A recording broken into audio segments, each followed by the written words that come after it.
مفسر، ان کو خطیب المفسرین کہتے ہیں، ابو سعود رحمۃ اللہ علیہ فرماتے ہیں اللہ نے اسلام کی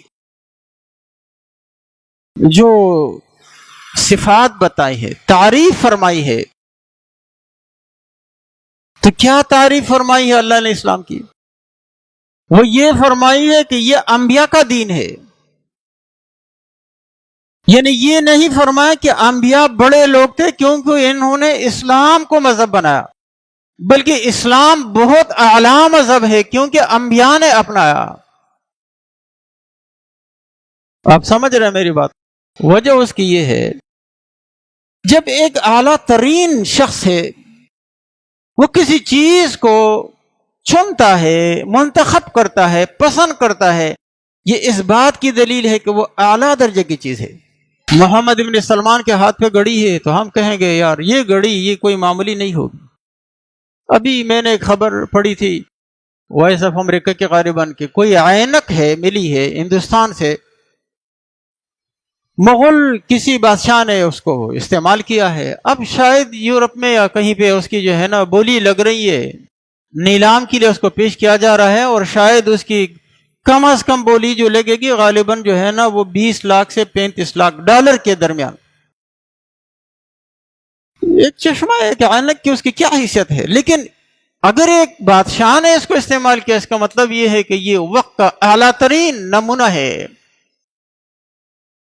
تو انبیاء علیہ الصلوات و تسلیمات نے اس کائنات سے، اس دنیا سے، اس معاشرے سے وہ چیزیں چن کر کے لی ہے،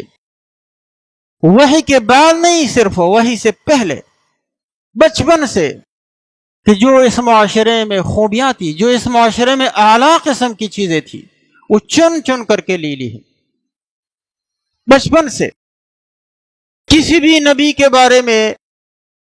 ایک بھی روایت ایسی نہیں ملتی ہے کہ انہوں نے الیاذ باللہ بت کو سجدہ کیا ہو۔ کسی ایک نبی کے بارے میں، آدم علیہ السلام سے نبی علیہ السلام تک، کوئی ایک نبی کے بارے میں ایسا کوئی ثبوت نہیں ہے کہ انہوں نے جھوٹ بولا ہو، انہوں نے مکاری کی ہو، انہوں نے چغلی کی ہو، انہوں نے بخل سے کام لیا ہو۔ جتنے رذائل اخلاق ہے، زنا کیا والیاذ باللہ، ایسا کوئی جو ہے نا ایک مثال بھی نہیں ملتی۔ اور یہ صرف وحی کے بعد نہیں کہ وحی آئی اور انہوں نے کہا اب آپ کو یوں چلنا ہے۔ ایک آدمی وزیر اعظم نہیں ہے، وزیر اعظم بنا دیا گیا یا بن گیا تو اب اس کے احکامات الگ ہوتے ہیں، اب آپ کو یوں کرنا ہے۔ یہ حضرات، یہ مقدس ہستیاں، یہ بچپن سے، شروع دن سے اللہ نے ان کی فطرت ایسی بنائی ہے، یہ ان تمام چیزوں سے دور رہیں جو چیزیں آج اسلام میں منع ہے۔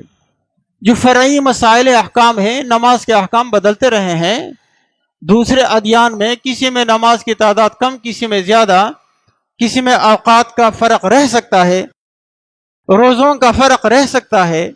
زکوٰۃ کی مقدار کا فرق رہ سکتا ہے، لیکن جو مناہی ہے، زنا حرام ہے، چوری حرام ہے، ڈکیتی حرام ہے، جھوٹ حرام ہے، جتنی بھی چیزیں ممنوع ہے،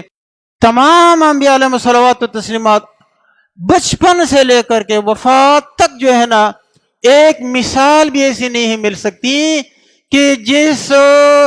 گن میں وہ معاشرہ وقت جو ہے نا وہ پڑا تھا، انہوں نے اس میں سے کوئی ایک چیز کی پیروی کی ہو، ایک مثال بھی نہیں ملتی۔